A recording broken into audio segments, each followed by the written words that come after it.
السلام علیکم دوستانو، تاسو غواړم راپور درکم چې پکتیا او پکتیا کې قمر بنسټ څه شی وکړل.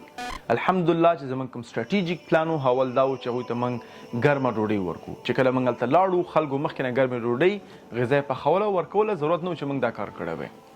نو بیا موږ شروع کړه غذایي مواد ته چې کورونو ته خلکو ته ورکړو، او الحمدلله 400 فامیلونو ته موږ خوراکي مواد او سره د هایجین شیمپو صابون دا نور شیان هم موږ ورکړل.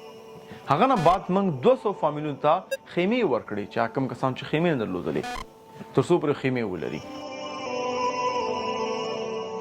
اوس موږ انشاءالله په اولین ځل کې اوس کارونه شروع کړي دي د کورونو جوړول دپاره.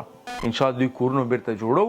هر یو کور چې خراب شوی دی زموږ انشاءالله څومره چې بودیجه دغه مطابق به دوی کورونه موږ ته جوړو. چې کله کورونه جوړ شو موږ بل سټیج ته ځو، هغه به دا وي چې ته غواګانې بیزې یا چې کوم شی دوی ته ضرورت دی، چاته دکان جوړول دي، چاته بل شی اخیستل دي، تر څو پورې دوی خپل ژوند بیرته نورمال ډول باندې شروع کړي. کوم کسان چې څاګانې خرابې شوي دي موږ به بیرته هغوی ته څاګانې جوړو. د دوی مساجد به جوړو، ځکه چې هر یو مسلمان ته مسجد یو خوږ ځای دی، سکون ځای دی، او موږ غواړو دوی د سکون او د مینې او محبت ځای دوباره بیرته جوړ کړو. نو دا و لنډ راپور زمونږ چې تاسو مې وړاندې کړو. انشاءالله کوم دا اوس هم غواړئ چې د خلکو سره کومک وکوئ نو ډېر زیات کومک ته ضرورت دی.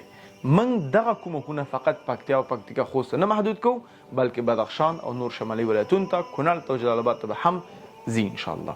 جزاک الله خیر.